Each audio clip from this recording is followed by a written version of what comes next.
Sinasabi ko na nga ba, at tumingi kayo ng tulong kay Manuel. Balak niyo kontrahin ang mutya ko sa sugat ni Aaron. Pwes, hindi kayo magtatagumpay. Pipigilan ko kayo. Ang kapal ng mukha mo magpakita. Pagkatapos ng ginawa mo sa akin, ibabalik ko sa iyo ang kasamaan at mutyang pinagmamalaki mo. Ako mismo ang dudurog sa iyo. Halimaw ka! Yun ay kung magtatagumpay kayo sa pagkuha ng mutya ng Ardilia. Pagsisisihan niyong kinalaban niyo ko, ang dapat sa inyo ay mamatay! Ikaw ang dapat na mamatay! Pagsisisihan mo ginamit mo ang katawan ko para pagtaniman ng mutya mo. Aanihin mo ngayon ang lupit ng pag-iiganti ko. Ako magsisilbing banta sa lahi niyo at ako makakakuha sa mutya ng Ardilia. Papatayin kita at uubusin ko mga lahi niyo. Halimaw ka! Magandang araw po sa inyo. Ngayong araw na ito, pakinggan po natin ang isang kakaibang kwento ng buhay at pakikipagsapalaran ng 16 na taong gulang na si Errol. Ang binatilyong nakakuha sa mutya ng Ardilia. Dahil sa kanyang malubhang karamdaman, ay makikilala niya ang isang matandang lalaki at isang engkantadong usa. Ano ang matutuklasan niyang lihim sa kanyang ina? Sa pagtupad niya sa misyon, paano niyang haharaping mag-isa ang pinuno ng mga aswang na taknim? Magagawa kaya niyang magtagumpay sa malaking pagsubok ng kanyang buhay? Ngunit bago po ang lahat mga idol, huwag po nating kalimutan mag-subscribe at i-hit ang notification bell sa aking YouTube channel na Apong Isaac at The Voice Addict para sa mas marami pang makapigil hiningang kwentong aswang at katatakutan mula sa mundo ng kababalaghan. Umpisahan na po natin ang kwento. Ano ba masakit sa iyo, anak? Kanina ka pang namimilipit sa sakit ng tiyan. Ano ba kasing kinain mo? Tay, sobrang sakit po talaga eh. Parang sasabog na po ang tiyan ko sa sobrang sakit. Hindi po sa loob eh, kundi sa malaking sugat ko po sa tiyan. Pakiramdam ko po, may insektong gumagalaw-galaw sa sugat ko. Ay nako, yan ang nga ba sinasabi ko sa iyo, Roy? Kung binabantayan mo na lang sana ang anak mo, kaysa magbuhat sa palengke ng mga isda, di sana'y alam mo kung anong dahilan kung bakit masakit ang tiyan ng anak natin. Tignan mo nga oh, may sugat na pala siya sa tiyan. Hinintay mo pang lumala. Tigil-tigilan mo ako, Lena. Ikaw ang ina. Dapat ay alam mo nangyayari sa anak mo. Bakit ako sinisisi mo? Hindi porket mas maganda ang trabaho mo sa akin, ay aasta ka na. Parang ikaw lang ang nagpapakain sa pamilya natin. Tay, Nay, wag na po kayo mag-away. Dalhin niyo na lang po ako sa ospital. Talagang masakit na po ang sugat ko sa tiyan eh. Ospital? Eh pambili nga ng bigas na isasaing natin ngayon eh wala tayo. Eh di gumawa ka ng paraan. Mangutang ka kung kinakailangan. Sus naman, Roy. Sino magpapautang sa atin ngayon? Kung bakit naman kasi hindi ka pa humanap ng mas maayos-ayos na trabaho, hindi sana natin kailangan mangutang ng pera. Ay nako, heto na naman tayo. Bakit ba sa tuwing nagkakaproblema tayo sa akin mo lahat itinatambak ang sisi? Aba, Roy, tungkulin mo rin naman na mag-alaga sa anak natin. O baka naman nagsisisi ka na pinakasalan mo ko at tinanggap ang responsibilidad sa amin ng anak ko. Hoy, Lena! Kahit na kailan ay hindi ko pinagsisiyan na makasama kayo sa buhay ko. Si Errol ang pinag-uusapan natin dito, ha? Hindi ang tungkol sa ating dalawa. 16 na taong gulang na yung anak mo. Hindi na yan alagaan. At saan ka ba nagpupunta, ha, Errol? Saan mo ba nakuha ang sugat na yan? Nagsimula lang naman po ito nang iniligtas ko po ang kulay itim na ibon na naipit po sa sanga ng puno ng kahoy. Nang ilagay ko po siya sa damit ko, bigla niya po akong tinuka sa tiyan. Pagkatapos po... Pagkatapos ay ano? Pinabayaan mo. Kaya yan ang nangyari sa'yo. Palibhasa, malang-mala ka dyan sa tatay mo. Mahina ang isip. Hoy, Lena. Ako malapit na ako mapuno sa'yo, ha? Sinasabi ko sa'yo, tatamaan ka na talaga sa akin. Palagi mo na lang ako sinasabihan na walang isip. Bakit? Pinapabayaan ko ba kayo? Ginugutom ko na ba kayo? Hindi mo nga kami ginugutom. Pero kung hindi kita tinulungan sa trabaho mo sa palengke, malamang gutom lang talaga ang mangyayari sa amin ng anak mo. Kulang pa ang sinasahod mo sa pang-araw-araw nating pangangailangan. Pagkatapos, madalas ka pang umuuwi na laseng o di naman kaya ay talo sa sabong. Kaya nga ako napilitang magtrabaho dahil ayaw ko na balang araw mamatay kami ng anak mo sa gutom. Bakit? Nagutom na ba kayo? Itinigil ko na ang alak at sabong dahil nagsasawa na ako sa bunganga mo. Tay, Nay, pwede po ba wag na po muna kayo mag-away? Lalo na po sumasakit ang tiyan ko eh. Kasi naman itong nanay mo Palagi na lamang ako sinisisi kapag napapahamak ka. Parang wala na akong ginagawang tama sa pamilyang ito. Ayan ka na naman sa linya mong yan. Sandali, Errol. Bakit babasa ang damit mo? Ayan no, kitang-kita sa kulay puting damit mong pang itaas. Parang kulay dilaw na malagkit. Yun na nga po sinasabi ko sa inyo, Tay. Nay, parang may kung ano po mga hayop sa loob ng katawan ko. Wala po silang tigil sa paggalaw. Naghihibot po na parang naghahanap po ng malalabasan. Sobrang sakit na po talaga. Kaya nakikiusap po ako sa inyo.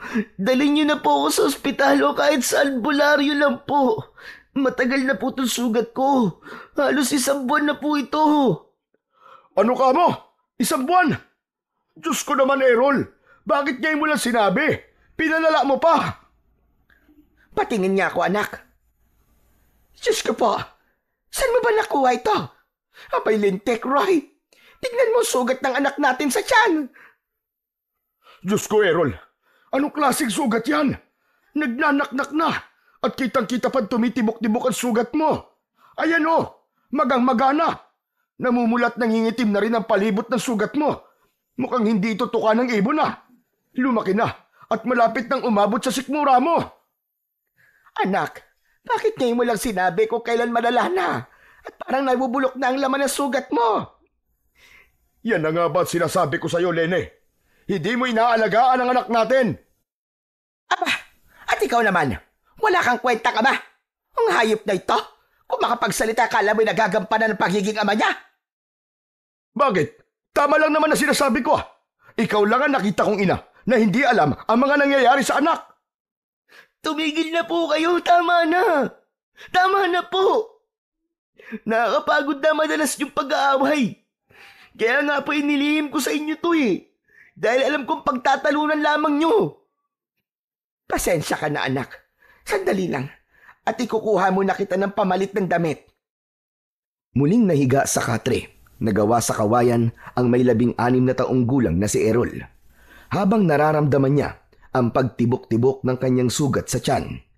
Totoo ang sinabi niya kanina na kung hindi sumakit ng sobra ang sugat niya, ay hindi siya dadaing sa kanyang mga magulang. Dahil alam niyang pagtatalunan lamang ng mga ito ang tungkol sa kanya at hindi nga siya nagkamali. Labandera ang kanyang inang si Aling Lena at magbubuhat naman ng mga banyerang isda ang kanyang amang si Mang Roy sa palengke. Madalas ng mga ito na pagtalunan ang konting kita ng kanyang ama. Pero alam naman niyang ginagawa lahat ng kanyang ama para lang maibigay sa kanila ang pangangailangan ng kanilang pamilya. Ang kanya namang ina ay nagiging mainitin na ang ulo sa tuwing maliit ang iniaabot na sahod ng kanyang ama. Kaya ang ginagawa na lang ng kanyang ama ay aalis na lamang sa bahay at babalik kapag tulog na ang kanyang ina. Kaya naman natukan ng ibon si Errol ay dahil ng gabing yon ay sinundan niya ang kanyang ama sa kakahuyan. Hindi ito pinakain ng hapunan ng kanyang ina, kaya't balak niya sanang dalhan ito ng makakain. Kaya lang ay nangyari yun sa kanya. Aksidente siyang tinuka ng ibon na tinulungan niya, kaya napauwi siya ng maaga. Ang napapansin niya sa sugat niya sa tuwing sumasapit ang gabi, saka lang ito nagtititibok sa sakit. Ilang sandali pa ay bumalik na ang kanyang ina. May dala na itong kulay itim na pang itaas na damit, habang ang kanyang ama naman ay tahimik na nakaupo malapit sa bintana habang nakatanaw sa labas. Sige na, Errol anak. Magpalit ka na ng damit. At ikaw naman, Roy. Wala ka bang gagawin? Hindi mo ba dadali ng anak natin kay Lolo Manuel? Ano ka mo? Kay Lolo Manuel? Aba, sa gitnang kakahuyan yun nakatira. Anong masama kung sa gitnang kakahuyan siya nakatira? Saan naman sa ospital? Bakit? May pera ka bang pampa-ospital sa anak natin? Hindi yun ang iniisip ko, kundi ang oras. Madilim na at halos hindi na makita ang daan. Alam mo naman na maraming gumagalang aswang sa baryo natin eh. Anong pipiliin mo? Yung kaduwagan mo sa aswang? O buhay ng anak mo? Magtatalo pa sana ang mag-asawa, pero napako ang tingin ni Mang Roy sa tiyan ng kanyang anak at halos manlaki ang mga mata nito nang makitang parang may nahulog mula sa sugat ni Errol. Napalapit ito sa anak at pinagmasdang mabuti ang sugat niya. Nagtataka naman si Errol at maging siya ay napayuko na rin sa kanyang sugat. Ganun na lamang ang panlalaki ng kanyang mga mata nang makita ang kulay puting mga uod. Malasinulid ang nipis ng katawan nito habang bumabagsak sa kanyang banig na gawa sa abaka. Tay! Tay, ano to? Bakit may uod? Napalapit na rin ng kanyang ina sa tabi ng kanyang ama. Hindi kagad nakapagsalita ang mag-asawa habang nakaawang ang bibig. Hindi makapaniwala ang mga ito na may uod sa sugat ni Errol. Gumapang ang takot sa buong pagkatao ni Errol nang maramdaman ang mga gumagalaw-galaw sa kanyang sugat. Hindi na nga siya nakapagtimpi at napatayo na siya sa kanyang katre. Pilit na pinipispisan ang mga uod sa kanyang sugat. Tay! Nay! Tulungan niyo po ako! Ano po to? Nay! Tay! Halos hindi malaman ang gagawin habang nakatingin pa rin sa kanyang sugat. Si Mang Roy ang nakabawi sa pagkakabigla at kagad itong nagbihis. Kumuha ng itak na nakasabit sa likod ng pinto. Lena, humingi ka ng tulong kay Kapitan. Dadaling ko na si Errol sa albularyong si Lolo Manuel bago tayo pumunta ng ospital kapag nakahiram ka ng pera. Tay, ang sakit na po ng sugat ko! Tulungan niyo ako, Tay! Kaya nga dadali na kita kay Lolo Manuel. Sige na't magbihis ka na para malaman natin kung anong klaseng ang sugat yan. Wala nang inaksayang oras si Mang Roy. Inalalayan nito ang anak palabas ng bahay. Inayos na muna nito ang suot na damit ni Errol, habang si Errol naman ay nanginginig ang tuhod dahil sa takot. Maging siya ay nagulat sa nangyayari sa kanya. Dati naman ay walang mga uod yun at madalas din naman niyang linisan yun ng nilagang dahon ng bayabas. Kaya hindi niya maintindihan kung bakit mas lalong lumalala ang sugat niya sa tiyan. Dahil sa pag-aalala, kitang-kita ni Errol ang pagtakbo ng kanyang ina sa labas ng kanilang bahay. Sumugod ito kahit madilim na ang paligid para humingi ng tulong sa kapitan ng kanilang baryo. Si Mang Roy naman ay dinalaan lahat ng mga bagay na kakailanganin para sa anak. Paglabas nila ng bahay ay nagmamadali na silang maglakad papunta sa kakahuyan. Tanging ang liwanag lang ng sikat ng buwan ang nagsisilbi nilang tanglaw sa daan. Habang naglalakad ay panay rin ang pagdampi ng palad nito sa noo ni Errol. Diyos ko, pagalingin niyo po sugat ng anak ko. Errol anak, sa nakikita ko, hindi na uubos sa mga uod na nalalaglag mula sa sugat mo. May lagnat ka na rin anak. Hindi baling mahirap lang tayo. Huwag ka lang magkakasakit. Lalo pa ngayon na walang-wala tayo na itabing pera. Kaya pasensya ka na anak. Kung hindi kita kagad madadala sa ospital. Di bali, Tay. Mahusay naman po manggagamot si Lolo Manuel eh. Kaya wag na po kayong humingi ng pasensya sa akin.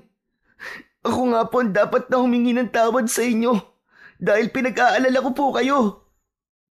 Habol ang hininga na tinahak nilang mag-ama ang daan papunta sa bahay ng matanda. Sandali silang nagpahinga sa ugat ng puno ng lukban. Saka lang niya naramdaman ang pag-iinit ng kanyang katawan. Idagdag pa ang mas kumikirot niyang sugat. Tumutulo rin ang malapot niyang laway na hindi naman niya ipinapakita sa kanyang ama para hindi na ito mas mag-alala pa.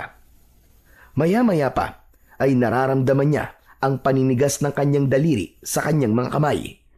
Nalihim naman niyang hinihilot para maigalaw. Tara na, Errol. Kailangan na natin magmadali. Nang malagyan na ng gamot ang sugat mo. Saka parang kakaiba ang simoy ng hangin sa lugar na ito.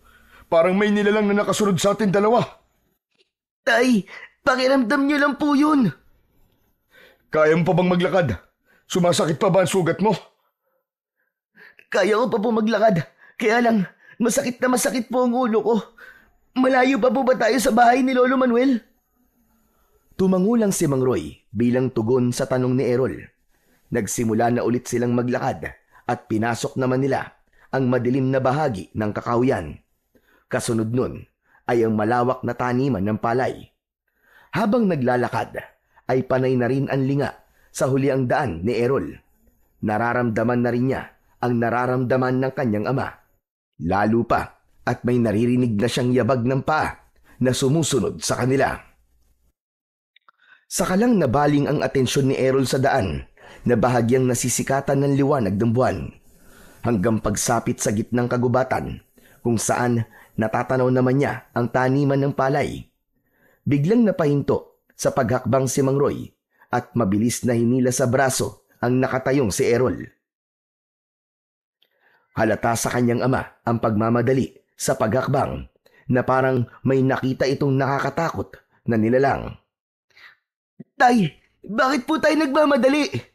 Huwag ka ng maraming tanong, anak. Basta't bilisan mo na lamang ang paglalakad. Ang daang-daang paghakbang ng mga paa ni Errol ay nauwi sa pagtakbo. Panay din ang linga nila sa paligid. Inihanda ng kanyang ama ang itak habang tumatakbo sila. Halata ang takot sa nanginginig nitong kamay.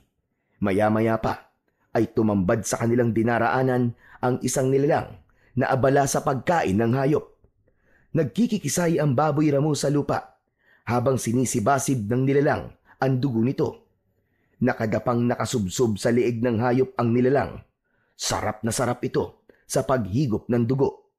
Habang ang mga kuko sa kamay ay nakabaon sa tiyan ng baboy ramo. Saglit silang napahinto sa pagtakbo at hindi makagalaw sa kinatatayuan. Naparalisa ang tuhod ni Errol habang nanlalaki ang mga matang nakatingin sa nilalang na nakatalikod sa kanila. Pero ang mas ipinagtaka niya sa kanyang sarili ay ang biglang pagkulo ng kanyang sikmura. Nakaramdam siya ng gutom at uhaw habang iniisip kung gaano kasarap ang iniinom na dugo ng nilalang. Hindi nito nararamdaman ang presensya nilang mag-ama dahil abala ito sa paglantak sa katawan ng baboy ramo. Napapalunok ng laway si Errol habang pinagmamasdan ang paraan ng pagkain ng aswang sa katawan ng kaawa-awang hayop. Lalo na nang winakwak na nito ang tiyan ng baboy ramo gamit ang matutulis nitong mga kuko. Humakbang sila paatras habang naririnig nila ang tunog ng pagmuya ng halimaw sa lamang loob ng baboy ramo. Habang si Errol naman ay gusto nang lumapit sa kinaroroonan ng nilalang at makiagaw na rin sa kinakain ng aswang. Pero bigla silang tumilapon sa damuhan habang ang kanyang ama ay bumagsak sa ugat ng puno. Nabitiwan ni Mang Roy ang hawak nitong itak at namimilipit sa sobrang sakit ng likod. Tay! Tumayo ka, anak! Umalis ka na! Pumunta ka kay Lolo Manuel! Humingi ka ng tulong sa kanya! Bilisan mo! Hindi pinansin ni Errol ang sinabi ng kanyang ama. Sa halip ay sinundan niya ng tingin ang nilalang na bagong dating na umatake sa kanila. Halata ang gulat sa mukha ni Errol dahil wala silang naramdamang presensya ng isa pang aswang sa kanilang likuran. Isang nilalang nakahawig ng ibon. Mahaba ang tuka nito habang humahakbang papalapit sa kanya. Muli niyang tinignan ang nakatayo sa unahan ng kanilang dinaraanan. Tumigil na rin sa paglapa sa katawan ng baboy. Tumutulo ang malapot nitong laway. Ang mga mata ay kasing pula ng sariwang dugo na nagre-reflect sa liwanag ng buwan. Dahil madilim ang bahaging kinatatayuan ng halimaw, tanging ang kumikislap lang nitong mga mata ang nagbigay ng palatandaan kay Errol na aswang ang nanakit sa kanila. Nakita niyang pinilit ng kanyang ama ang tumayo. Sabay takbo papalapit sa kanya. Diyan ka lang sa likod ko, Errol. Kapag nakakita ka ng pagkakataon, tumakbo ka na. Iligtas mo na ang sarili mo. Tay, hindi kita iiwan dito. Humakbang pasulong ang dalawang halimaw na ang agwat kay Errol ay dalawang dipa. Pangiwi-ngiwi ang muka ng halimaw na parang natutuwa sa kanila. Humarang ang kanyang ama sa unahan niya at matapang na pinagbabantaan ang dalawang halimaw. Nakatingin lang ang mga ito kay Errol na parabang lampasan ang tingin sa kanyang tiyan. Naaamoy ng mga ito ang sugat niya. Inilabas ng mga ito ang malasangan nitong mga dila habang dahan-dahang humahakbang papalapit sa kanila. Paatras namang humahakbang ang mag-ama habang hindi inaalis ang tingin sa dalawang halimaw. Huwag kayong lalapit, mga hayop kayo. Anak, mauna ka na kay Lolo Manuel. Ako nang bahalang humarap sa mga halimaw na to. Kunin mong itak sa lupa at tumakbo ka ng mabilis. Baybayin mo ang daan sa dulo nito. Nandun ang bahay ni Lolo Manuel. Bilis! Tumakbo ka na, anak! Hindi ko hahayaang makatakas sa batang yan. Siya ang kailangan ko, hindi ikaw. Halika, lumapit ka. Ang kailangan ko lang naman ay ang dugo ng binatilyong yan. Pagkatapos, ay hahayaan ko na kayong umalis. Mamamatay na muna ako bago niyo makuha ang anak ko! Ganun ba? Pagbibigyan kita. Hindi ako magdadalawang isip na paslangin ka. Total, matagal-tagal na rin akong hindi nakakatigim ng sariwang dugo ng matanda. Minsan na tayo nagkaharap at hindi ko hahayaan na pati buhay ng anak ko ay kukunin mo. Kaya kung ayaw mo mamatay, hayop ka. Umalis ka na sa dadaanan namin. Hindi ko alam kung bakit ginugulo mo ang pamilya ko. Habang abala sa pakikipag-usap ang kanyang ama, ay patakbo siyang lumapit sa kinaroroonan ng itak. Mabilis niyang dinamput yun at lumapit sa kanyang ama, habang ang kanyang sugat sa tiyan ay muli na namang sumasakit. Tumayo siya sa unahan ng kanyang ama at itinutok niya ang kanyang itak sa aswang na nagsasalita, habang ang kasama nito ay nananatiling nakatayo sa likod ng halimaw na parang hinihintay lang ang utos ng pinuno nito. Hindi ka pa rin ba nadadala? Takot na takot ka noon nung una tayo magkita. Kaya huwag ka na magpanggap na matapang. Akala mo ba ay magtatagumpay ka sa pagtakas sa binatilyong yan? Kahit saan pa kayo magpunta, maaamoy at maaamoy ko ang sugat niya sa katawan.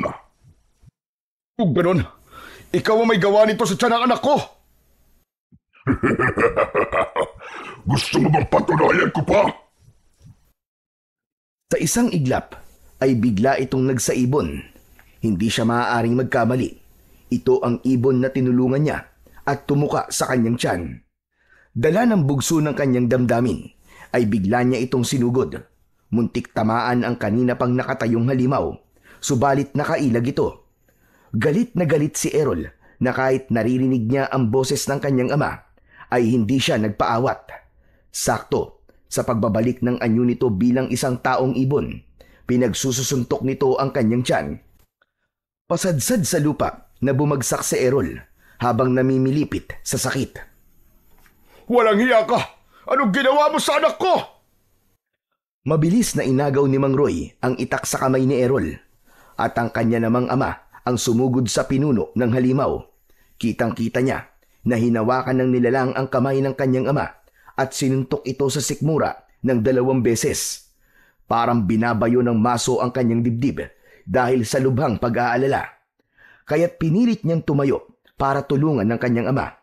Kaya lang, binuhat ng pinuno si Mang Roy at inihagis sa puno na malapit din sa kanyang kinaroroonan. Hindi nito nabitiwan ang itak. Tay! Mga hayop kayo! Sinaktan niyo ang ama ko! Lumapit siya sa kinatatayuan ng pinuno at sinipa niya ang masailang bahagi ng katawan nito. Hindi ito natinag at sa halip naramdaman niya ang paghawak ng mga kamay ng alagad nito sa kanyang braso. Lumapit ang nilalang sa kanya at inilabas ang malasangan nitong dila. Akma na sanang kakagatin siya nito sa kanyang leeg, ngunit bumagsak naman ito sa lupa. Nakita niyang nataga ito ng kanyang ama sa ulo gamit ang matalas na itak. Hindi ka magtatagumpay. Malapit ko ng putulin ang sungay mo. Makikilala rin kitang halimaw ka. Sunod naman na inatake nito ay ang nilalang na may hawak sa braso ni Errol. Bumitaw ito sa pagkakahawak sa kanya at umaangil na paatras na humahakbang. Sabay atake ni Mang Roy ng taga rito. Tinamaan ito sa leeg, kaya naman bumagsak din ito sa lupa habang hawak ang sugat nito. Natatakot na po ako, Tay. Umalis na po tayo rito. Bakit po ba gusto nila akong makuha? Ang kanasanang tatakbong palayo ang dalawa nang biglang nahawakan sa paa ang kanyang ama. Nakagat ito sa binti. Napasigaw si Mang Roy dahil sa sakit. Pinagtulungan ng mga ito ang kanyang ama. Dahil sa takot at pag-aalala niya para sa kanyang ama, dinampot niyang muli ang kanyang itak at tinaga ang mga ito sa katawan. Dahil sa sakit, ay siya naman ang binalingan ng mga ito. Habang si Mang Roy ay bumagsak sa lupa habang hawak ang binti na nasugatan. Kitang-kita ni Errol na humilom ang sugat ng mga ito sa katawan. Gulat na gulat siya sa kakayahan ng dalawang aswang. Biglang nagbago ang mga anyo nito. Nagsaasong gubat ang mga ito habang umaangil na nakalitaw ang malalagari nitong mga pangil. Mabilis na bumangon si Mang Roy at paika-ika itong tumakbo, papalapit sa kanya. Tara na, Errol! Hindi natin sila matatalo! Hindi sila tinatabla ng itak! Ano pang hinihintay mo? Tumakbo ka na! Huli na para humakbang papalayo si Errol dahil mabilis na silang inatake ng mga aswang. Lumukso ang kulay puting asong gubat. Sakto ang bagsak sa unan ng kanilang daan. Habang ang kanyang ama ay muling tumilapon sa damuhan dahil sinunggaban naman ito ng kulay itim na asong gubat. Nakangisi itong tumingin sa kanya na tila ba siya naman ang isusunod nito sa kanyang ama. Inihagis sa kanya ni Mang Roy ang itak at kinuha niya yon sabay tutok sa mga ito. Huwag kayong lalapit, mga hayop kayo! Kundi, ibabaon ko sa inyo ang itak na to! Mas lalong lumapad ang pagkakangisi ng dalawang asong gubat habang umaangil na parang asong nauulol. Maya-maya pa ay lumapit na ulit sa kanya si Mang Roy at ito na mismo ang humawak sa itak. Sumugod ito sa dalawang asong gubat para bang sanay na sanay ito sa pakikipaglaban sa mga ito. Ilang beses din itong nagpasirko-sirko sa ere para umatake sa mga kalaban kahit may iniinda itong sakit sa paa. Nagawa nitong makipagsabayan sa mga aswang. Sinuntok nito ang kulay puting asong gubat sa muka. Bumagsak ito sa lupa, kasunod naman ng kanyang pagtaga sa kulay itim na asong gubat. Bumagsak ito sa lupa, kasunod ng paglukso ni Mang Roy at tinamaan naman ito ng taga sa tiyan. Ubod lakas nitong ibinaon ng itak sa nakahigang kulay itim na asong gubat. Ibinaon ni Mang Roy ang talim nito sa dibdib ng aswang. Hindi pa ito nasiyahan at sa pamamagitan ng pagtalon ay mas ibinaon pa nito ang itak sa dibdib nito. Nanginginig ang kamay ng aso habang pilit na tinatanggal ang nakabaon na itak sa dibdib nito. Ngunit hindi nito maalis-alis. Katapusan na ng pambibiktima mo kasama ng pinuno mo. Hindi ka nabubuhay ng tama mo sa dibdib dahil pinuntirya ko na ang puso mong halimaw ka. Binalingan ng kanyang ama ang pinuno ng aswang na nakahiga pa rin sa lupa. Bigla itong nagsaibon at lumipad naman papunta sa nakatayong si Errol. Naramdaman na lang ni Errol na may magaspang na kamay ang sumakal sa kanyang leeg. Nang ito ay magsataong ibon, umangat ang kanyang paa sa lupa. Sinipa niya ang masailang bahagi ng katawan ng aswang. Pero dahil sa maikli ang kanyang mga paa, ay nauwi lang sa wala ang pagpupumiglas niya. Napansin niyang dahan-dahang lumalapit ang kanyang ama sa gawin nila. Nang lilingon na ang halimaw, ay mabilis na tinakbo ng ama niya ang kinatatayuan ng aswang. Nakita niyang tinaga nito ang ulo ng aswang, kasabay din ang pagtaga sa brasong may hawak sa leeg ni Errol. Naihagis ng nilalang ang katawan ni Errol. Kasama siyang bumagsak sa damuhan ng halimaw. Naramdaman niya ang masakit na pagtama ng kanyang likod sa lupa. Maliksing kumilos ang kanyang ama para sana itarak ang talim sa dibdib ng aswang. Ngunit bago pa man maibaon ang talim ay nagsaibon na ulit ito at lumipad sa impapawid. Dismayadong napasipa sa damuhan si Mang Roy bago tumingin sa nakahigang anak. Halika na anak. Kaya mo bang tumayo? Sigurado kung hindi na babalik yun. Tay, paano niyo po nagawa yun? Kapag isa ka ng ama at nasa sitwasyon kang katulad dito, lalabas din ang tapang mo para ipagtanggol ang iyong anak. Hindi sila nagbibiro, Errol. Balak nilang patayin ka at alam kong may kinalaman ang sugat mo sa tiyan. Kaya kailangan natin pumunta sa bahay ni Lolo Manuel para humingi na ng tulong. Inalalayan siyang tumayo ng kanyang ama kahit nararamdaman pa rin niya ang sakit ng sugat sa kanyang tiyan. Wala silang imikan habang naglalakad hanggang sa pagtawid sa pilapil ng taniman ng palay. Pagkalipas lamang ng ilang minuto ay narating na nila ang maliit na kubo ng matanda. Nakabukas pa ang ilaw nitong gasera kaya alam niyang gising pa ito. Tao po! Tao po, Lolo Manuel! Si Roy po ito! Tao po! Tulungan niyo po ang anak ko! Nakarinig naman ng mag-ama ng yabag ng paa papalapit sa nakasaradong pinto. Maya-maya pa ay dahan-dahang bumukas ang pinto at sumilip ang matanda. Nagulat ito nang makita sina Mang Roy at Errol. Aba, Roy! Ano't napasugod kayo? May nangyari ba? Tulungan niyo po kami, Lolo Manuel. Gamutin niyo po ang sugat ng anak ko. Aba, sige, pumasok kayo sa loob. Dali! Bilisan nyo! Parang may mabigat na enerhiya bumabalot sa anak mo. Tulungan niyo po siya, Lolo Manuel. Nagmamakaawa po ako. Nilakihan ng matanda ang pagkakabukas ng pinto. At nang makapasok na sila ng kanyang ama, ay sumilip muna ang matanda sa labas ng bahay nito bago tuluyang isinara ang pinto. Ganon din ang nakabukas nitong mga bintana. Kinuha rin ni Lolo Manuel ang nag-iisa nitong gasera at ipinatong yun sa lamesang gawa sa kawayan. Maupo na muna kayo at kukuha lamang ako ng langis. Itinuro ng matanda ang upuan na gawa sa tabla bago ito nagmamadaling pumasok sa loob ng kwarto nito. Pagbalik ni Lolo Manuel ay may dala na itong kulay itim na bote na may lamang langis. Ganon din ang tabako nito at palaspas. Ipinatong yun ng matanda katabi ng gasera. Ano bang mga nangyari sa inyo at may mga sugat kayo sa katawan? Lalo ka na, Roy. Malalim din ang sugat mo sa binti. Bakit kung kailang gabi na saka kayo napasugod dito?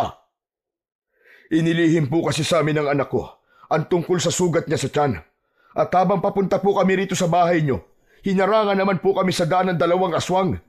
Napatay ko po ang isa, pero ang pinuno po ay nakatakas. Kaya alam kong babalikan po nila kami. Aba, talagang babalikan kayo dahil sa anak mo, Roy. Sa nakikita ko na pagpula ng mga mata ng anak mo, ang sugat sa kanyang tiyan ay hawa ng isang aswang.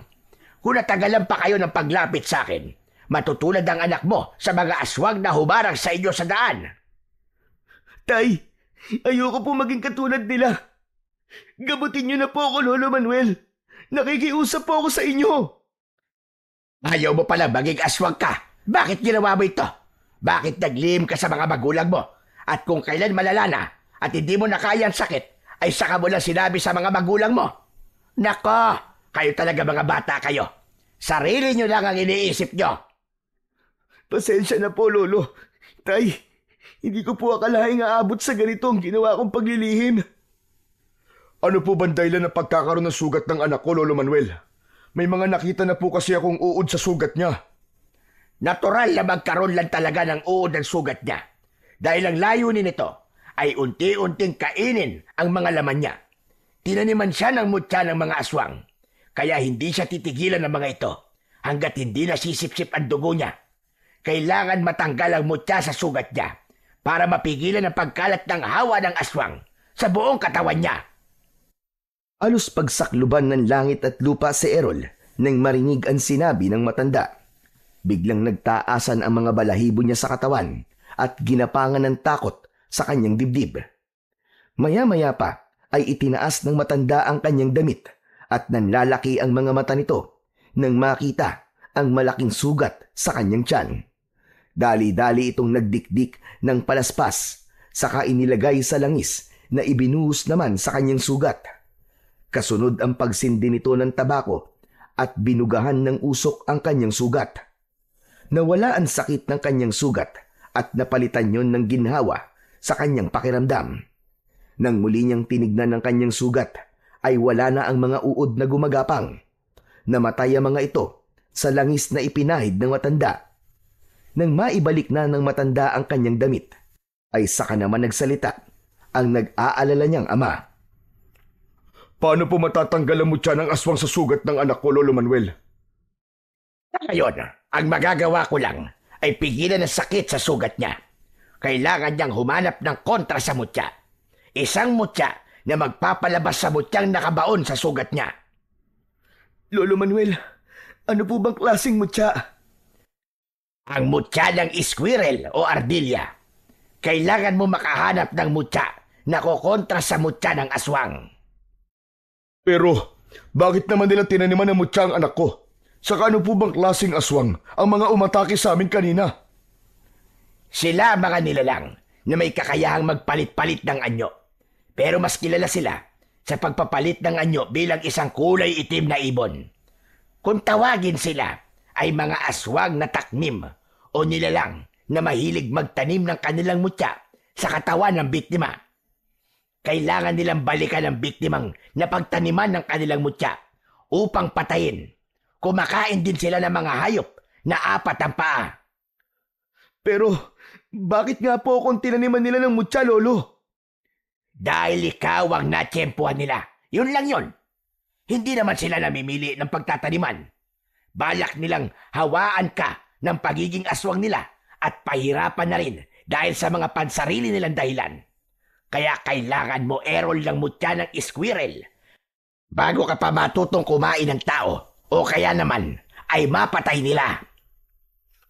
Paano po ako makakahanap ng mutya ng squirrel, Lolo? Sa pusod ng gubat ay merong isang pamilya ng mga squirrel o mas kilala sila sa tawag dito sa Palawan na ardilya. Mataas silang tumalon na parang lumilipad at may kakayahang magpalipat-lipat sa katawan ng mga puno.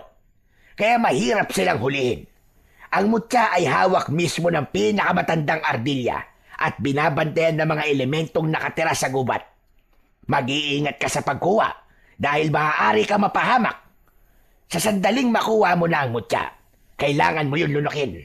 Sa ganung paraan, unti-unting lalabas sa sugat mo ang kulay itim na bato na may mutya ng aswang. Lolo Manuel, sasamahan ko po ang anak ko. May sandata po bang may pantatapat sa mga nilalang na nagbabantay sa mutya ng ardilya? Oo, Roy. Pwede mo siyang samahan para makakuha ng mutya. Pero hindi mo siya pwedeng tulungan na harapin at kalabanin ang tagapagbantay nito. Isa siyang engkantadong usa o taong usa. Kaya nararapat na matalo ito ng mismong kukuha ng mutya. Tay, natatakot po ako. Baka mapahamak lang po ako dun. Kaya mo yan, anak. Kesa maging aswang ka habang buhay. Wala kang pagpipilian. Kailangan mong gumawa ng paraan para gumaling ka. Bukod pa ron, ay magtataglay ka ng kapangyarihang tatalo sa mga aswang na taknim. Ikaw ang magsisilbing banta sa kanilang buhay kung sakaling magtagumpay ka sa pagkuha ng mutya. Pansamantala lang ang pagkawala ng sakit sa sugat mo. Babalik din ang kirot niyan pagkalipas ng 2 araw. Kaya mas makabubuting ngayon pa lang pumunta na kagad kayo sa gubat na yon habang hindi pa natatapos ang oras para sa mga engkanto. Samantalahin nyo ang pagkakataong nasa mundo sila ng mga tao. Tumayo ang matanda at iniwan silang mag-ama na natitigilan. Bumundol ang kaba sa dibdib ni Errol dahil likas sa kanya ang pagiging matatakutin. Naniniwala naman siya sa mga engkanto pero ito rin ang mga nilalang na mas kinatatakutan niya kesa sa mga aswang. Nag-aalalang napahaplos ng palad ang kanyang ama sa likod niya. Kung pwede lang sana, anak. Ako na ang gagawa nito para sa iyo eh. Pero dati nang naikwento sa akin ng lolo mo ang tungkol sa mutya ng mga ardilya. Marami na rin na sumubok na kumuha nito, pero lahat sila ay nabigo at nauwi sa kamatayan. Isa na nga ang lolo mo sa mga nasawi dahil binalak na niyang pumatay ng mga aswang sa baryong ito para sa katahimikan ng ating lugar. Pero tanging si Lolo Manuel lamang ang natira sa lahat na makapangyarihang manggagamot sa baryong ito. Alam niyo rin po pala ang tungkol sa mutya, Tay. Oo anak, kaya alam ko kung gaano ito kapanganib. Subalit naniniwala ako sa kakayahan mo anak. Alam kong gagabayan ka ng Panginoon para magtagumpay ka sa pagsubok na ito. Maya-maya pa ay bumalik ang matanda. May dala itong lumang latigo. Inabot nito yon sa kanya, habang ang itak naman ay dala ng kanyang ama. Kung sakaling may humarang sa inyo sa daan, o di kaya naman ay mapalaban kayo sa mga engkantadong nagbabantay sa mga ardilya, may magagamit kayong panlaban sa kanila. Marami pong salamat sa tulong nyo, Lolo Manuel. Ay, nako. Walang ano man yun, Roy. Para ano pat hindi ko kayo tulungan. Dito man lang baka ganti ako ng utang na loob sa iyong ama. Nasamahan ko naman kayo, kaya hindi kayo mahihirapang hanapin ang pusod ng kagubatan sa lagusan ng engkanto. Dala ang latigo at lumang gasera ng matanda ay sumugod sila sa kadiliman ng gabi. Sa pagkakataong yun ay abot langit ang panalangin ni Errol na sana ay magtagumpay sila sa pagkuha ng mutya. Nagpasalamat din siya dahil kahit paano ay nawala na rin ang pananakit ng kanyang sugat sa tiyan. Pagkalipas ng ilang oras na paglalakad ay narating nila ang pusod ng kagubatan. Tahimik at tanging ang liwanag lang ng sikat ng buwan ang nagsisilbi nilang tanglaw. Nakita niyang umupo si Lolo Manuel sa lupa sa katapat ng puno ng akasya. Nagsindi ito ng kandila at pinagdikit ang palad habang nakadikit yun sa noon ng matanda. Kasunod ang pagbulong sa hangin na parang taimtim itong nananalangin. Bigla nilang narinig ang malakas na alulong ng mga asong gubat at nagulat sila sa maraming aso na nakapalibot sa kanilang kinatatayuan habang pinapanood ang kanilang mga ginagawa. Magtatago muna kami ng iyong ama sa likod ng puno ng akasya. Ipakita mong hindi ka natatakot sa kanila. Huwag kang mag-alala, Errol.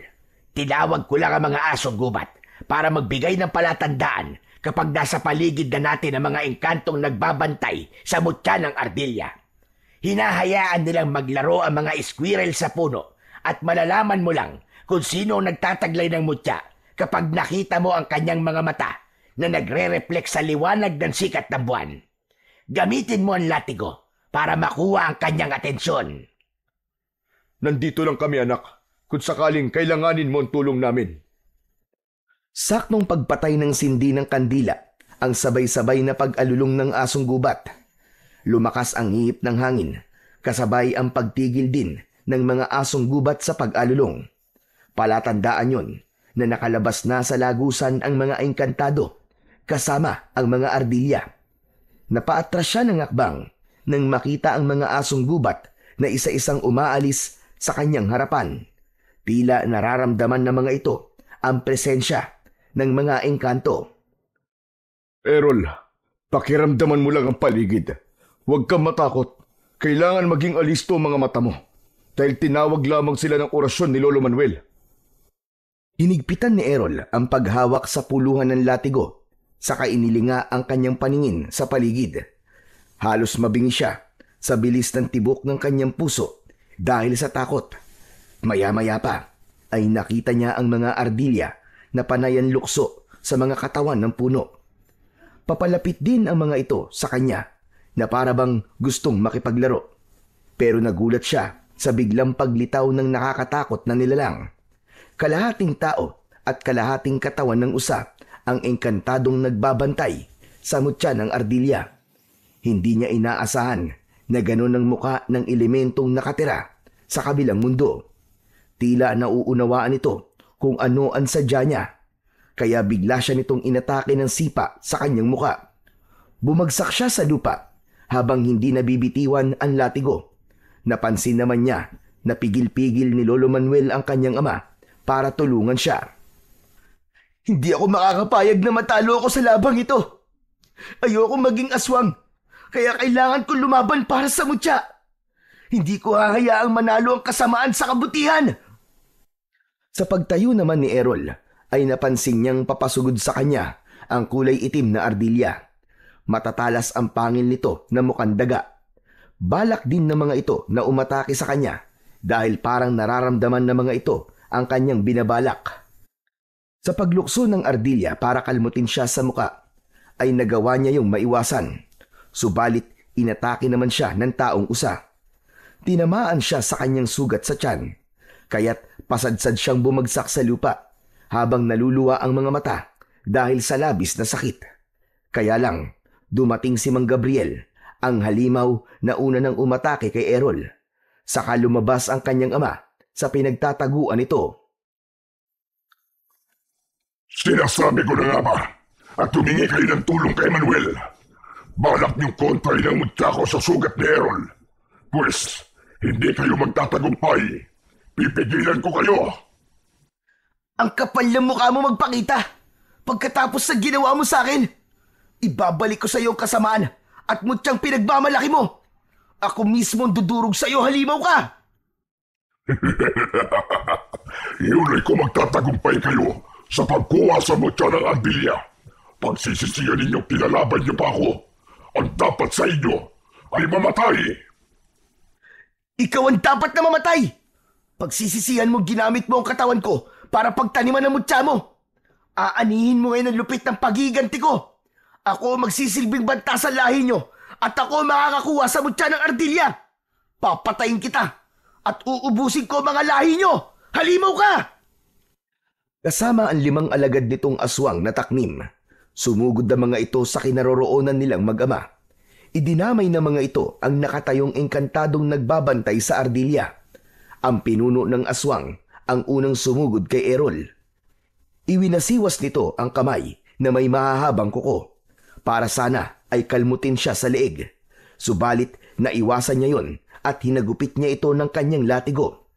Tinamaan ito sa leeg kaya't bumagsak ito ng pasadsad sa lupa, habang si Lolo Manuel naman ay nanatiling nakatago sa likod ng punong kahoy. Habang itinuturo sa kanya ang engkantadong abala sa pakikipaglaban sa alagad ni Mang Gabriel, nilapitan niya ito at tinulungan sa pag-atake sa mga alagad ng pinuno ng aswang. Habang ang matandang ardilya naman ay lumukso papunta sa kanyang kinatatayuan, maging ito ay umaatake sa kanya. Hanggang sa lumiwanag ang buong katawan ng engkanto at sa paghuni nito ng malakas, ay sabay-sabay na bumagsak ang mga aswang sa lupa. Tila nabingi ang mga ito at lumabas ang dugo sa mga mata at tenga. Naramdaman ni Errol ang pag-agos ng mainit na likido sa kanyang likod. Hinaplos niya yon. Ganon din ang mga dugong umaagos mula sa kanyang sugat sa tiyan. Napasulyap sa kanya ang engkanto. Tila lampasan ang tingin nito sa kanyang tiyan na parang nakikita nito ang kanyang sugat. Akma na sanang lalapit ito sa kanya nang mula sa likod ay biglang tumayo ang pinuno ng mga aswang para saksakin ng matulis nitong kuko ang likod ng taong usa. Mabilis siyang tumayo at hinagupit ng latigo ang kamay ng aswang. Kaya bago pa nito maisakatuparan ang gagawin sa engkantado, ay nailigtas na niya ito. Anak! Sa likod mo! Sa paglingon ni Errol ay sinalubong naman siya ng alagad ng taknim. Inatake siya sa kanyang braso para sana ay kagatin. Bumagsak siya sa lupa, pero bago yun, nailigtas din siya ng engkantadong usa. Habang ang pinuno ng aswang ay napupuluputan naman ng kanyang latigo sa kamay. Kaya hindi ito makagalaw habang nakahiga sa lupa. Dala ng matinding galit ni Mang Roy, nilapitan nito ang mga aswang na nakahiga sa lupa at isa-isang pinagtatataga ang mga ito sa leeg, pati sa pagtarak ng talim sa dibdib ng mga ito, hanggang sa mamatay. Si Mang Gabriel naman ay kagad na tumakas nang mag-anyo itong isang maliit na ibon. Saka lang lumabas sa pinagtataguan si Lolo Manuel at mabilis na yumuko sa nakatayong taong usa. Ganon din ang ginawa ng kanyang ama. Pero lumapit ang nilalang kay Errol. Hinawakan nito ang kanyang ulo, maging ang kanyang sugat sa tiyan. Pagkatapos ay humuni ito. Lumapit ang matandang Ardilla na may hawak na mutya. Sinabi nito na alam nitong ang kailangan lang niya ay ang mutya na kukontra sa kanyang sugat. Kaya nagulat siya nang ito mismo ang nag-abot sa kanya. Sinabi nitong ipapahiram lang nito ang mutya at kapag naisagawa na niya ang misyon, ay muli niyang ibabalik yon alang-alang sa katahimikan naman ng mundo ng mga engkanto. Kinuha niya ang kulay pulang bato, saka dinala niya sa kanyang bibig at nilunok. Muli niyang kinausap ang taong usa. Maraming salamat po sa tiwala. Makakaasa po kayong gagawin ko po ang misyon ng mutya upang hindi na kumalat ang malaking kaguluhan sa baryo namin. Patawarin niyo po kami kung nagambala namin ang pananahimik niyo. Ngumiti ito na nagpalabas naman ng malalagari nitong mga ngipin.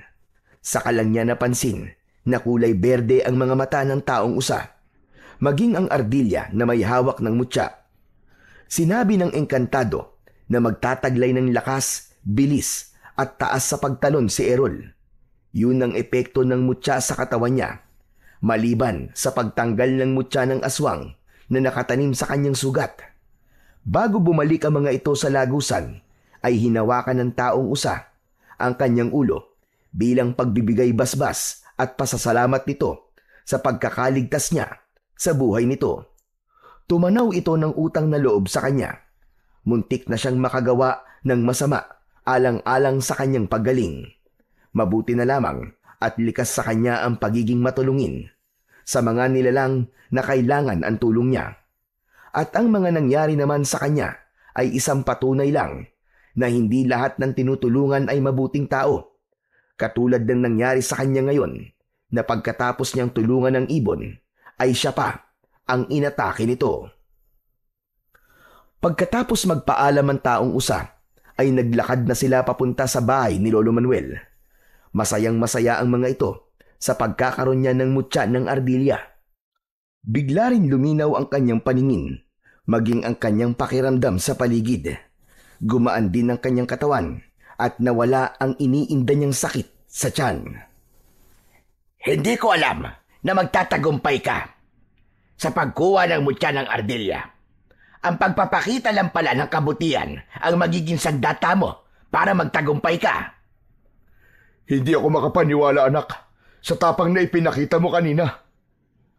Hindi ko naman po ito magagawa kung wala po ang tulong yung dalawa. Kaya lang, kasama ng mutya na ito ay ang isang misyon na kailangan kong ubusin ng masasamang nilalang sa baryong to.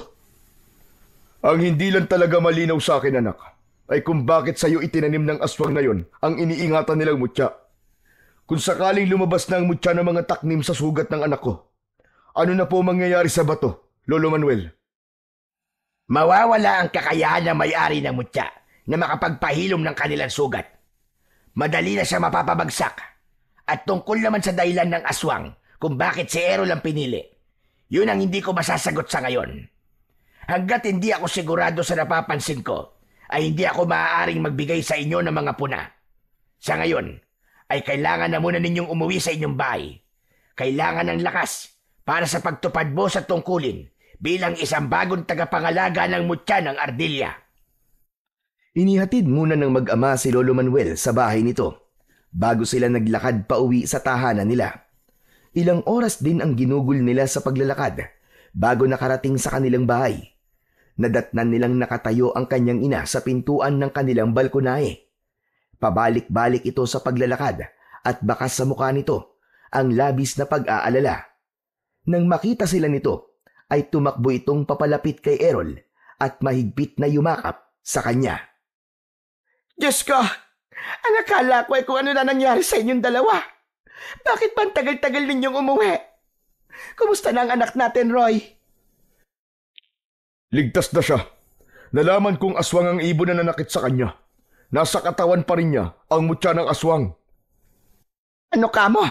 Mutya ng aswang? Tsaka teka, bakit may mga sugat kayo? Pumasok na muna tayo sa loob ng bahay, Lena. Pagod kami ng anak mo. Saka ko na lamang ikikwento sa iyo mga nangyari sa amin. Nauna nang pumasok sa loob ng bahay si Mang Roy habang naiwan naman silang mag-ina. Habang si Errol naman ay mahigpit na hinawakan ang latigong nasa kamay. Inalalayan siya ng kanyang ina na pumasok sa loob ng kanilang bahay hanggang sa kanyang silid.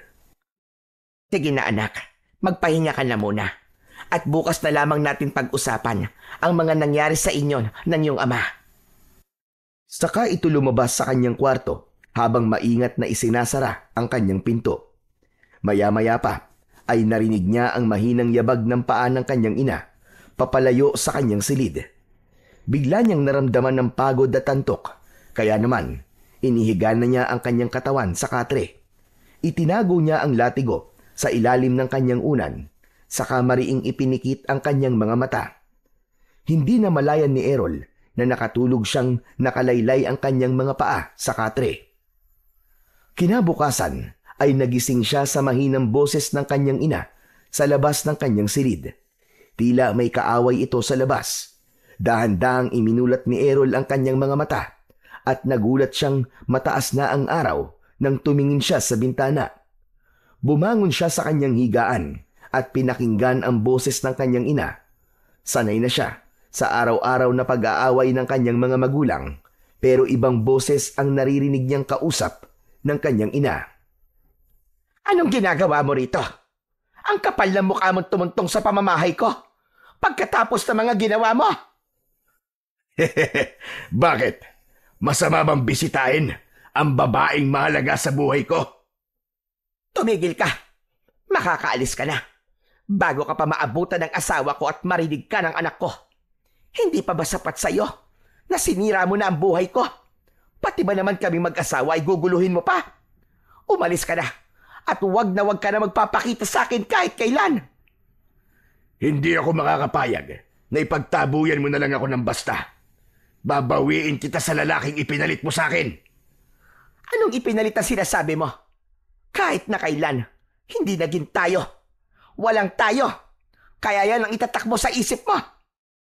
Igilan mo na ang panggugulo sa amin. Tahimik na ang buhay ko.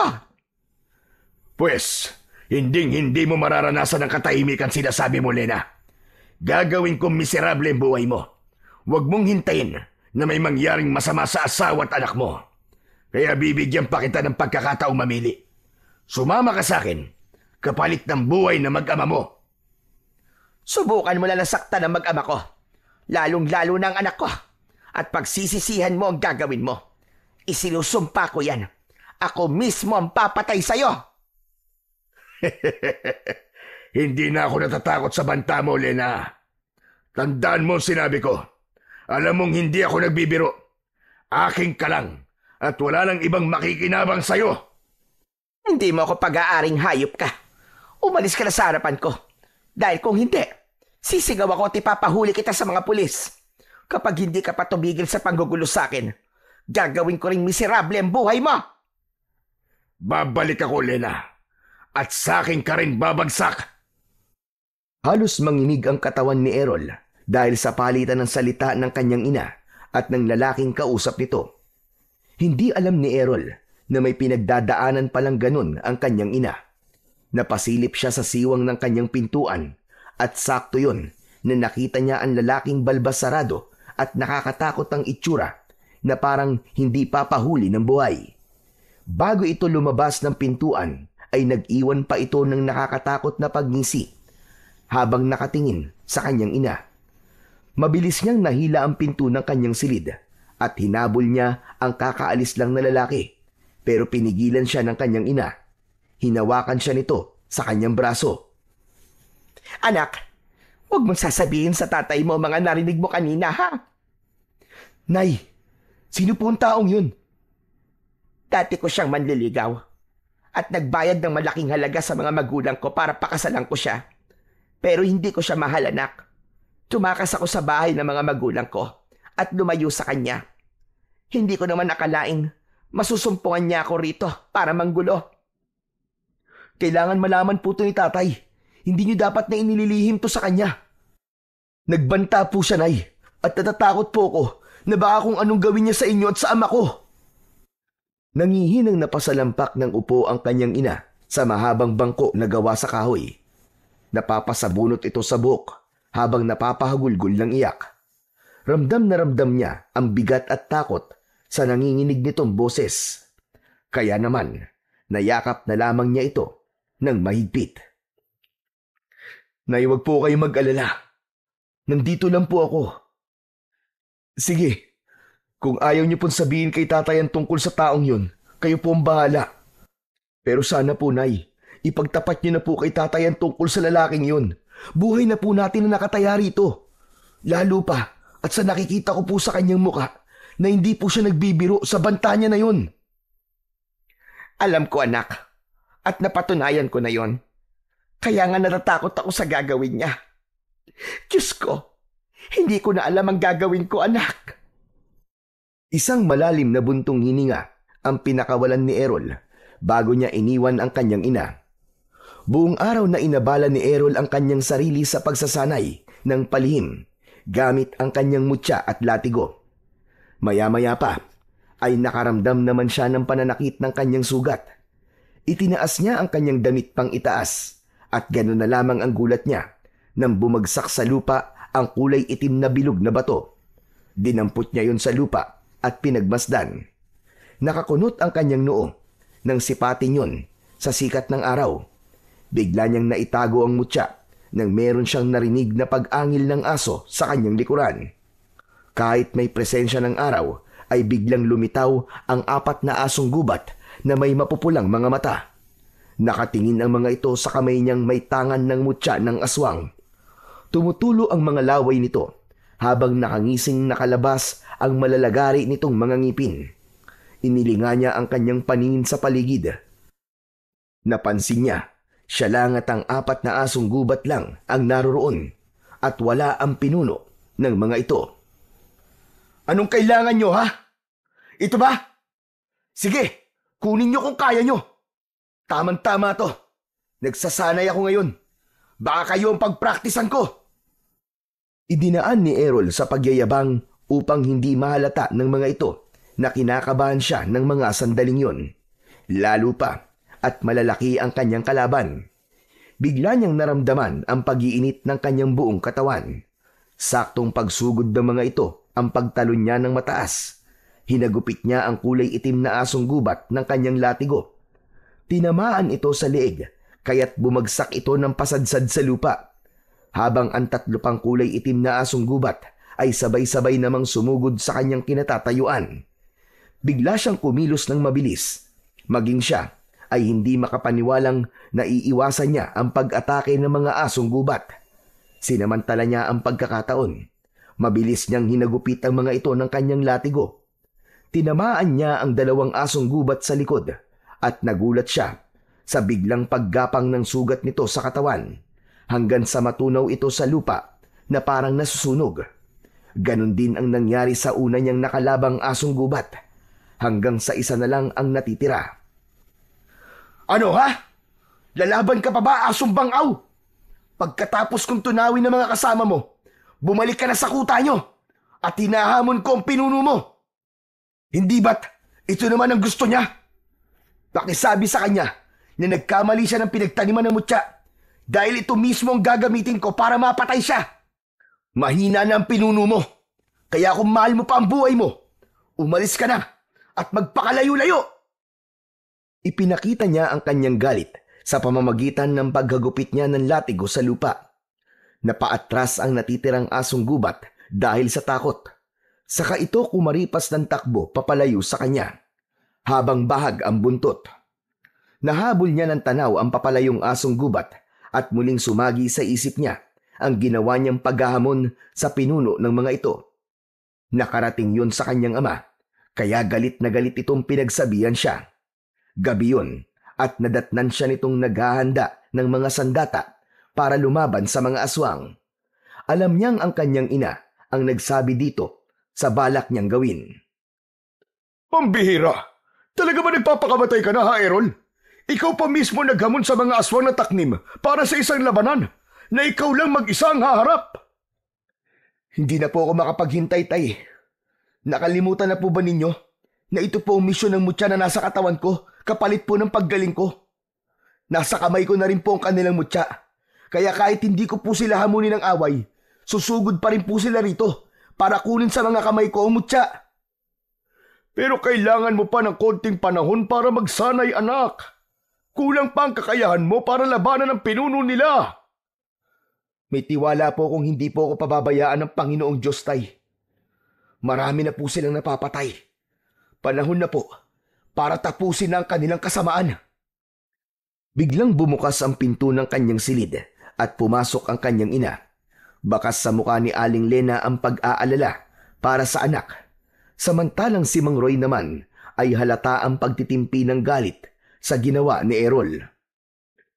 Hindi. Hindi ako makakapayag na gawin mo mag-isa ito. Mapapahamak ka, anak.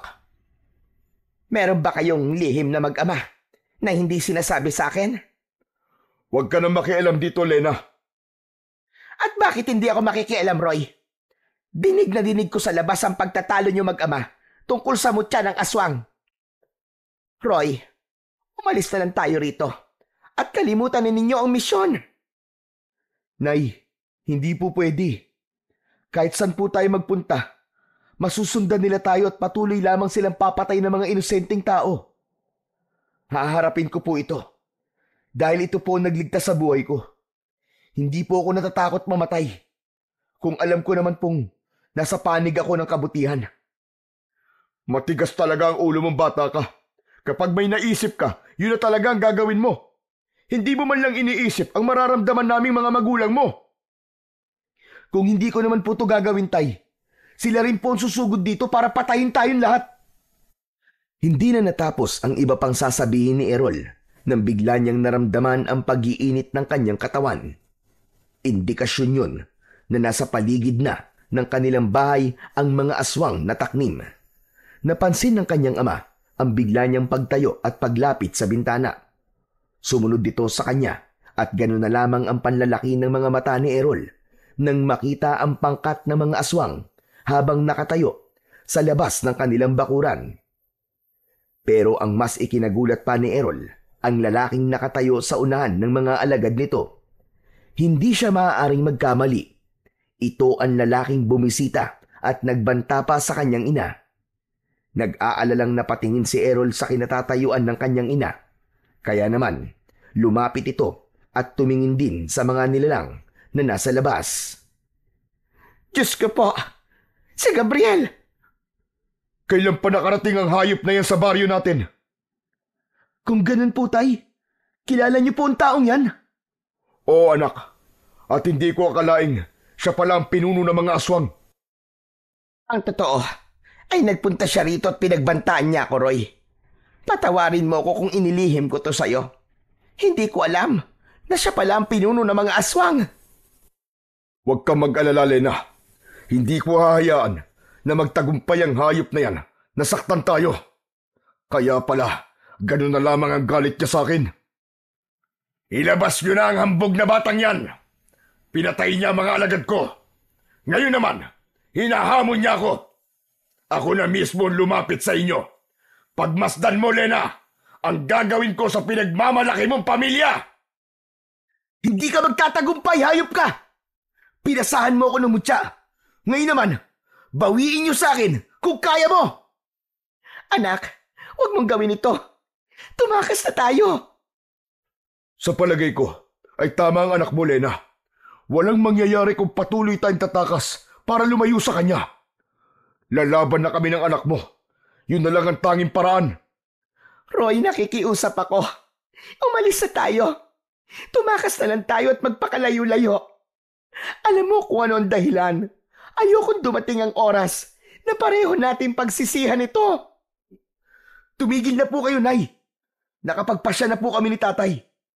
Ito na po ang tamang pagkakataon para maisagawa ang misyon. Hindi na hinintay ni Errol na pigilan pa siya ng kanyang ina. Mabilis siyang lumukso sa bintana at hinarap ang mga nakatayong aswang na taknim. Paglapat ng kanyang paa sa lupa at paglatag niya ng kanyang latigo ay kitang-kita niya kung paanong nagbago ang anyo ni Mang Gabriel. Naging isang ibon ito at agad na lumipad para atakihin sila. Hinagupit niya ito sa ere, subalit bigla siyang bumagsak sa lupa nang atakihin siya ng dalawang kulay puting asong gubat. Akma na sana siyang kakagatin sa katawan nang biglang lumukso ang kanyang ama sa paanan niya at walang pag-aalinlangan na tinaga nito ang mga asong gubat.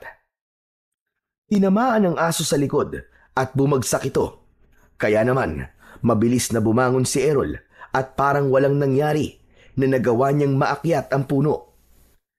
Pinilit niyang abutin ang lumilipad na ibon na si Mang Gabriel. Mabilis nitong naiiwasan ang mga paghagupit niya ng latigo hanggang sa bumaba ito sa lupa at nagbalik sa anyo ng pagiging tao. Ibalik mo sa akin ang mutya ko! Bakit? Natatakot ka ba na baka kapag nasugatan ka ay hindi mo na kayang pagalingin ang sarili mo? Ibalik mo sa akin ang mutya kung ayaw mong patayin ko sa harapan mo ang ama mo! Anong ginawa sa'yo ng nanay kong masama at kailangan mo siyang pagbantaan? Narinig kitang kausap siya at sa tono ng pananalita mo, para kang hindi lalaki. Para kang bata na nagbabanta sa kalaro nito. Tama na! Tumigil ka na! Wala kang alam. Kapag nagkaroon ako ng pagkakataon, pagpipira-pirasuhin ko ang katawan mo at ipapakain kita sa mga alagad ko! Ginagawa yan, hindi sinasabi. Bakit hindi ka lumapit? Agawin mo sa mga kamay ko, mutya. Akala mo ba natatakot pa ako sa'yo? Ikaw ang dapat na matakot sa akin ngayon. Inilabas ni Errol ang kulay itim na bato ng mutya sa kanyang bulsa. Kaya mas lalong naging agresibo ang pagsugod nito sa kanya. Habang ang kanya namang ina ay panay ang sigaw sa bintana. Takot na takot itong humihingi ng tulong sa mga kapitbahay. Kaya lang, walang gustong makialam. Lahat sila ay takot sa mga aswang. Naramdaman ni Errol ang pagtama ng kamao ni Mang Gabriel sa kanyang muka. Ngunit hindi siya natinag. Sa halip, mataas siyang tumalon at hinagupit niya ng latigo ang ulo nito. Pagbagsak niya sa lupa, ay natumba rin ito sa lupa habang namimilipit sa sakit. Nasugatan ito sa ulo, kaya hindi kagad ito nakabangon. Akma na sanang lalapitan niya ito, pero nakita niya ang kanyang ama na pinagtutulungan ng mga asong gubat. Kaya't lumapit siya sa mga ito at pinaghahagupit niya yun ng kanyang latigo. Bumagsak ang mga kalaban sa lupa. Sa kanya inalalayang tumayo si Mang Roy at dinala sa ligtas na lugar. Ang mga asong gubat ay unti-unting bumalik sa pagiging tao. Nilapitan ni Errol ang isang lalaking may sugat sa dibdib dahil sa tama ng itak ng kanyang ama. Pagmasdan mo kung anong gagawin ko sa mga tauhan mo, Mang Gabriel. Pakinggan mo ang kanilang pagsigaw. Dinukot ng daliri ni Errol ang dating sugat sa dibdib ng aswang, kaya't napasigaw ito sa sobrang sakit, habang nakahiga pa rin ang pinuno ng aswang. Mabilis itong tumayo at sumugod kay Errol. Galit na galit itong lumapit sabay atake gamit ang matutulis nitong mga kuko.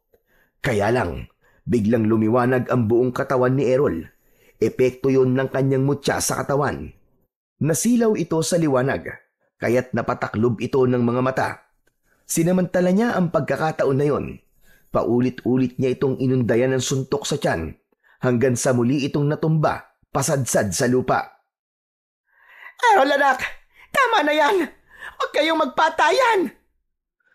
Bakit niyo po ba ako pinipigilan, Nay? Muntik na po niya akong patayin. Inilipat din niya sa akin ang mutya niya. Tapos sasabihin niyo huwag ko siyang patayin. Ang dapat po sa kanya ay burahin na sa mundo. Malakas lang ang loob mo dahil nasa katawan mo mutya ng ardilya. Babawiin ko yan at papatayin kita sa harapan ng nanay mo.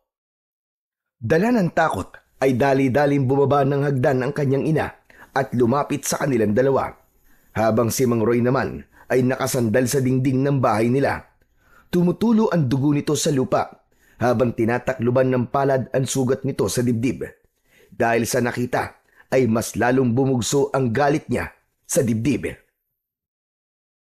Nakita niyo po bang ginawa niya sa tatay ko, Nay? Umalis na kayo rito! Huwag niyo akong pigilan! Sinamantala ni Mang Gabriel ang pagkakataon at patakbo itong sumugod kay Errol. Nakalitaw ang pangil nito. Nakakagatin sana sa leeg ang binatilyo. Subalit malakas na sumigaw si Aling Lena. Wag! Wag, Gabriel! Wag mong saktan ang anak mo! Huminto sa pagtakbo si Mang Gabriel at nakakunot ang noo na napatingin sa muka ni Aling Lena, habang si Errol naman ay nakaawang ang bibig na hinintay ang iba pang sasabihin ng kanyang ina. Nakikiusap ako, Gabriel. Itigil mo na ito. Hindi na ako babalik sa'yo. Hindi ikaw ang mahal ko. Huwag mong saktan ang anak ko. Hindi pa ba sapat sa'yo na sinira mo ang buhay ko? Teka, Lena. Paanong nangyaring anak ko siya? Sumagot ka.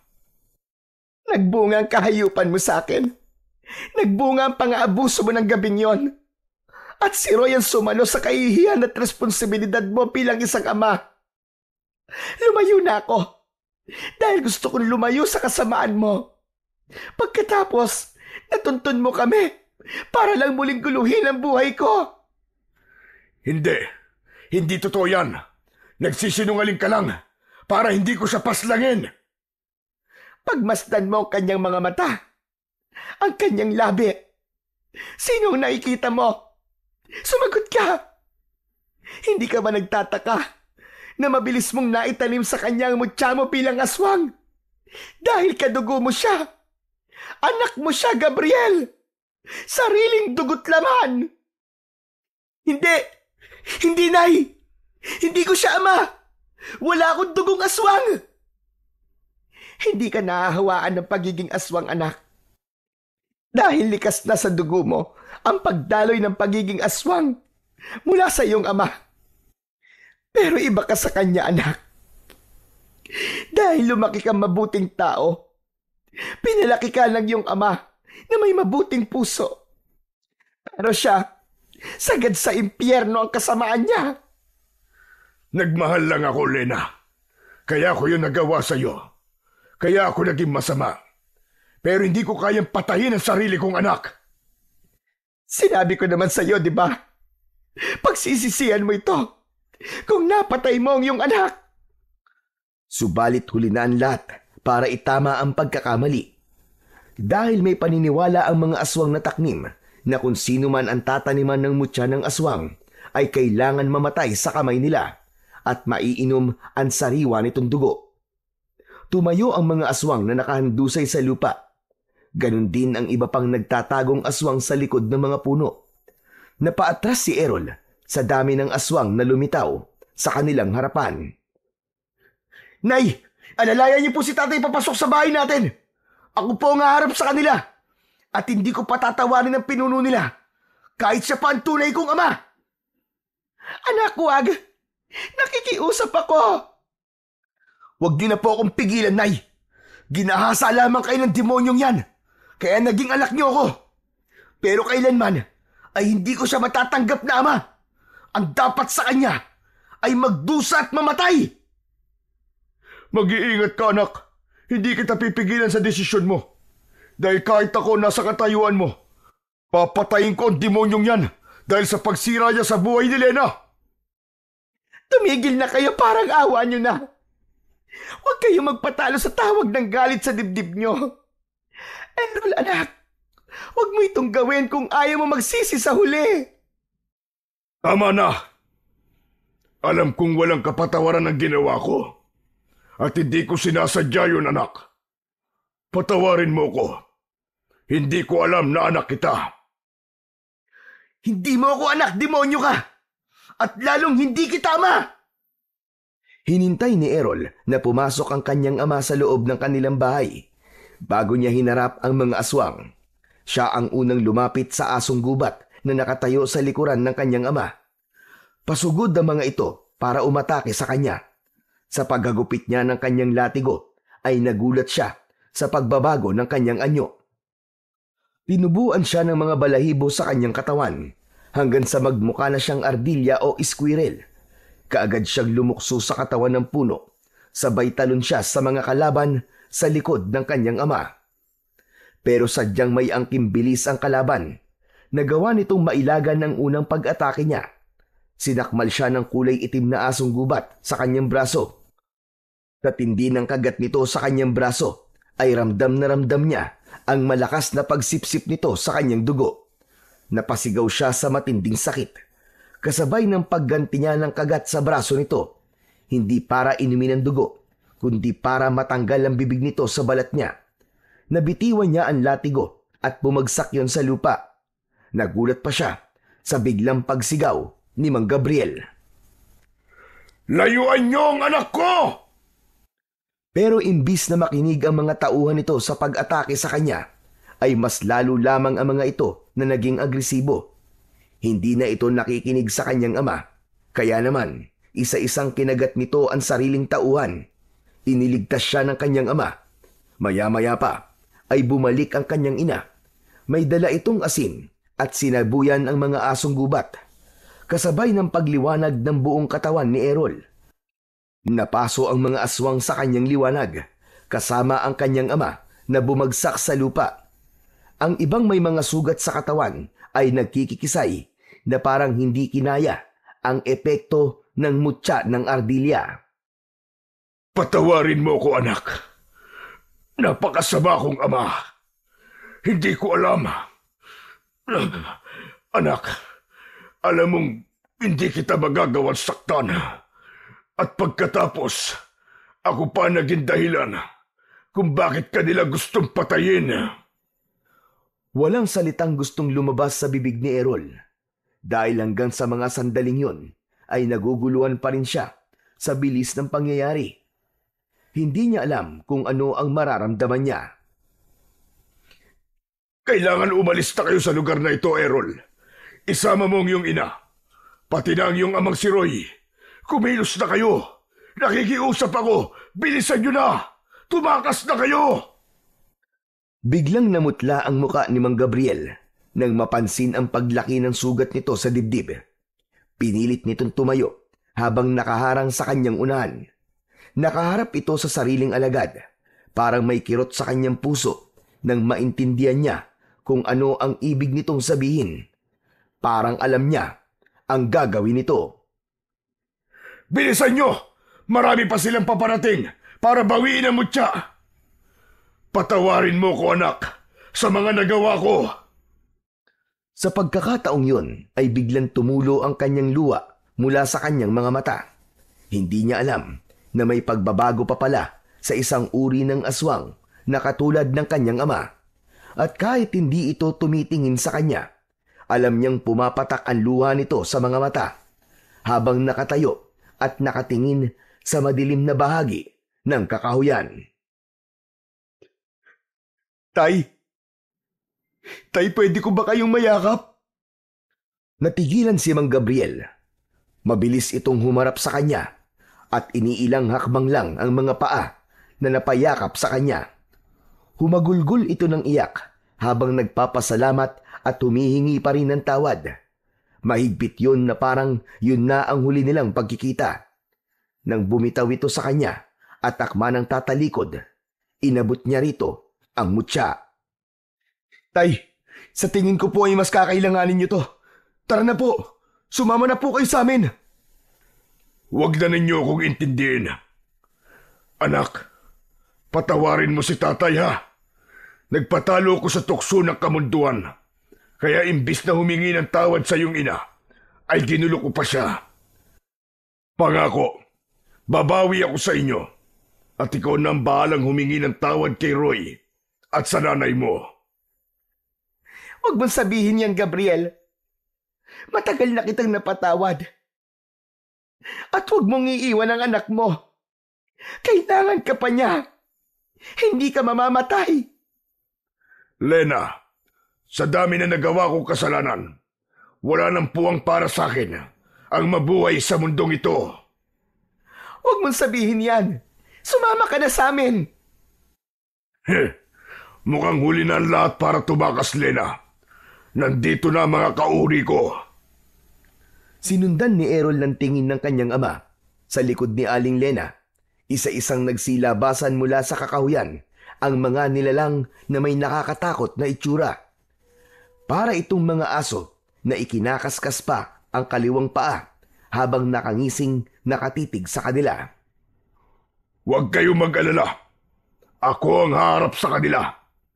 Nakikiusap ako. Sige na, tumakas na kayo rito. Magsasalita pa sana si Errol para pigilan ng ama, pero sumugod na ito sa mga halimaw na nakatayo sa harapan nila habang paika-ika sa paglalakad. Tay! Bumalik ka! Huwag mo tong gawin! Nakikiusap ako, Tay! Pagkasabi nun ni Errol, ay biglang nagpalit ng anyo si Mang Gabriel bilang isang nakakatakot na aswang. Sabay lingon sa kanyang anak. Anak, Lena, Roy, patawarin niyo ko sa mga nagawa ko sa inyo. Kitang-kita ni Errol kung paanong nakipagpambuno ang ama sa mga halimaw. Nang una ay akala ng mga kalaban ay kakampi pa ito, pero gumawa ng hakbang ang kanyang ama para pigilan ito.